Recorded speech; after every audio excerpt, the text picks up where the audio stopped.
이번 영상은 김포의 현재와 전망에 대한 영상입니다. 작년 초 김포 아파트 몇 억 올랐다며 빨리 사라고 했던 옆팀 과장님이 생각나네요. 과장님, 잘 계시죠? 생생한 김포 아파트 가격이 궁금하다면 위의 영상을 클릭해주세요. 김포, 세 가지 키워드로 살펴보겠습니다. 첫 번째, 가격. 소득, 전세가와 가격을 비교해 보겠습니다.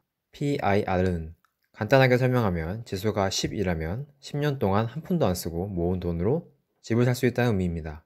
김포의 평균 지수는 6.22, 6년 조금 넘게 소득을 모아야 집을 살 수 있다는 뜻이겠네요. 최고점은 9.46, 재작년 10월, 최저점은 4.45, 13년도입니다.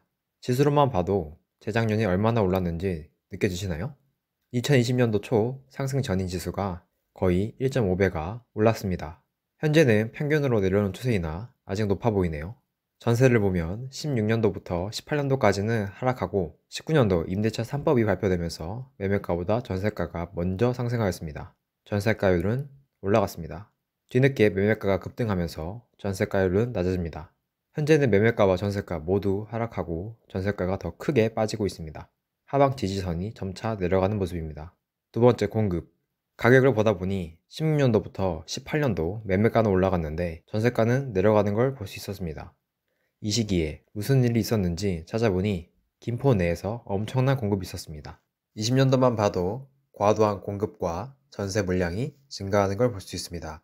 수요보다 많은 공급이 생기니 전세가 내려가지 않을 수 없었겠죠.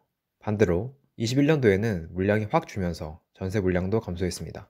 작년은 21년도처럼 물량이 적은데도 매물량이 늘어나네요. 김포 우측에 뭐가 있죠? 네, 맞습니다. 인천입니다. 그 이유는 인근 인천의 공급이 어마어마했습니다. 위치상 워낙 가까이에 있어 새 아파트가 생기니 전세를 찾아 이사가는 분이 생기기 시작한 겁니다. 지금도 지어진 지 2년 채 안 된 아파트의 30평 전세가가 3억, 낮으면 2억까지 있습니다. 내년 전세가 올라갈 수 있을까요? 세 번째, 한강 2 콤팩트시티. 작년 11월 국토교통부는 김포시 일대들 공공주택지구로 지정하며 김포 한강 2 콤팩트시티라고 명명하였습니다.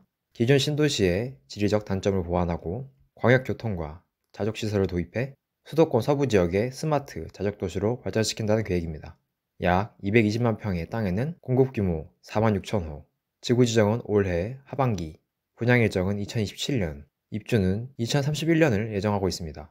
또 다른 특징으론 지하철 5호선 노선 연장과 연계해 추진한다는 점입니다.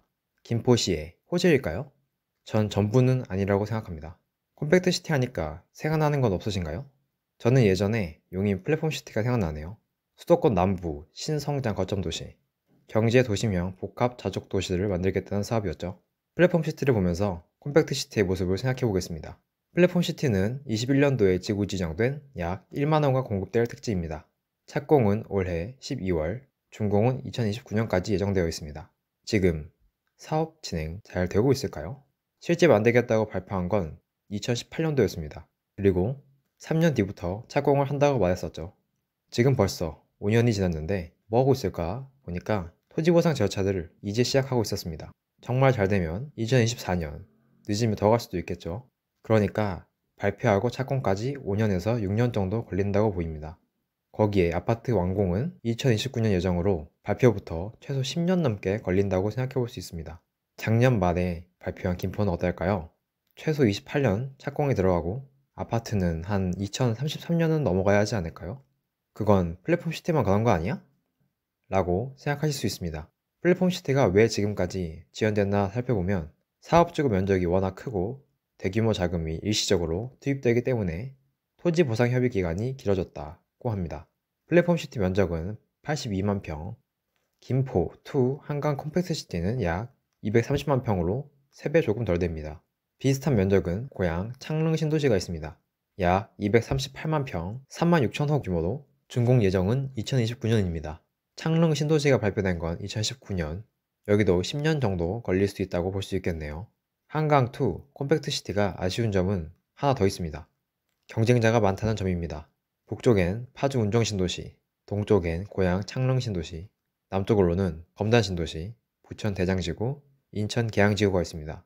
이 중에서 콤팩트시티는 살아남을 수 있을까요? 그건 교통이겠다고 생각합니다. 혹시 화성 봉담지구에 대해 들어보셨나요?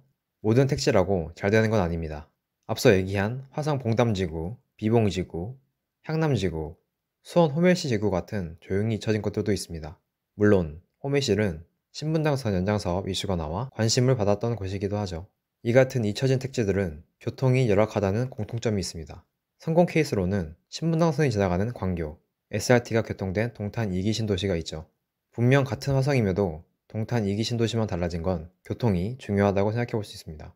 다행히 김포에도 5호선이 들어옵니다. 이 5호선이 새로 생기는 택지지구를 살리지 않을까 생각합니다. 근데 그것 때문에 김포 전체가 좋아진다고는 볼 수 없습니다. 동탄 2기 신도시처럼 교통이 편리해지는 곳이 바뀌지 않을까요? 정확한 분석, 진실된 내용으로 보는 분들의 시간 아껴드리겠습니다. 김포 어떻게 될 것 같나요? 댓글로 남겨주세요. 싸게 사는 결정하세요.